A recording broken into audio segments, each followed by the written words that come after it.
ಅವಶ್ಯಕತೆಯನ್ನು ರಾಜ್ಕುಮಾರ್ ಅವ್ರ ಘಟನೆ ಹೇಳಿದ್ನಲ್ಲ, ನಾನೇ ಹೇಳ್ತಾ ಇದ್ದೀನಲ್ಲ. ರಾಜ್ಕುಮಾರ್ ಅವರ ಘಟನೆ ಯಾರು ಬೆಂಗಳೂರು ನಗರದಲ್ಲಿ ಅಶಾಂತಿಯ ವಾತಾವರಣ ಉಂಟು ಮಾಡಲಿಕ್ಕೆ ಪ್ರಯತ್ನ ಪಟ್ಟರು, ಸೀಮೆಣ್ಣೆ ಡಬ್ಬಗಳಲ್ಲಿ ಸೀಮೆಣ್ಣೆ ತಂದು ಪೆಟ್ರೋಲ್ ತಂದು ಅವತ್ತು ಶಾಂತಿಯುತವಾಗಿ ಆಗಬೇಕಾದಂಥ ರಾಜ್ಕುಮಾರ್ ಅವರು ನಾವು ಗೌರವ ಸಲ್ಲಿಸಬೇಕಾದ್ರೆ ನಡ್ಕೊಂಡಂಥ ರೀತಿ ಇದೆಯಲ್ಲ, ಅದರ ಮೇಲೆ ಗೋಲಿಬಾರ್ ಆಯಿತು. ಅದರಲ್ಲಿ ಇಬ್ಬರು ಸತ್ತಿದ್ದು ನಿಜ. ನಾನು ಅದನ್ನು ಓಪನಾಗಿ ನಾನೇ ಹೇಳ್ತಾ ಇದ್ದೀನಲ್ಲ, ಅದಕ್ಕೂ ಇದಕ್ಕೂ ಹೋಲಿಕೆ ಯಾಕೆ ಮಾಡ್ತೀರಿ?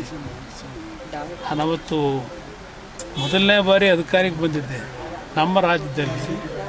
ಅಂಥ ಒಬ್ಬ ದೊಡ್ಡ ಮಟ್ಟದ ಗಣ್ಯ ವ್ಯಕ್ತಿ ನಿಧನರಾದಂಥದ್ದು ಅದೇ ಮೊದಲನೇ ಘಟನೆ. ಅವತ್ತು ಪ್ರಿಕಾಷನರಿ ಮೆಷರ್ ತಗೊಳ್ತಕ್ಕಂಥದ್ದಕ್ಕೆ ಯಾವ ರೀತಿ ನಾವು ತೀರ್ಮಾನಗಳು ಮಾಡಬೇಕಾಗಿತ್ತು, ನಮ್ಮ ತೀರ್ಮಾನಕ್ಕಿಂತ ಹೆಚ್ಚಾಗಿ ಆಸ್ಪತ್ರೆಯಿಂದ ಬುಲೆಟಿನ್ ಹೊರಡಿಸ್ಬಿಟ್ರು. ರಾಜ್ಕುಮಾರ್ ಅವರ ನಿಧನದ ಬಗ್ಗೆ ಯಾವುದೇ ರೀತಿಯ ನಾವು ಸೆಕ್ಯೂರಿಟಿ ಮೆಷರ್ ತಗೊಳ್ಳೋದಕ್ಕಿಂತ ಮುಂಚೆ ಅವರು ಅಪರಾಧ ಮಾಡಿದ್ದು ಆ್ಯಕ್ಚುಲಿ, ಅದನ್ನು ಮೊದಲೇ ಹೇಳಿ. ಆದರೂ ನಾವು ಯಾರ ಮೇಲೂ ದೋಷ ಕೊಡಲಿಕ್ಕೆ ಹೋಗಲಿಲ್ಲ. ಇದನ್ನು ಅರ್ಥ ಮಾಡ್ಕೋಬೇಕು. ಅದಕ್ಕೂ ಇದಕ್ಕೂ ಹೋಲಿಕೆ ಯಾವುದೇ ಕಾರಣಕ್ಕೂ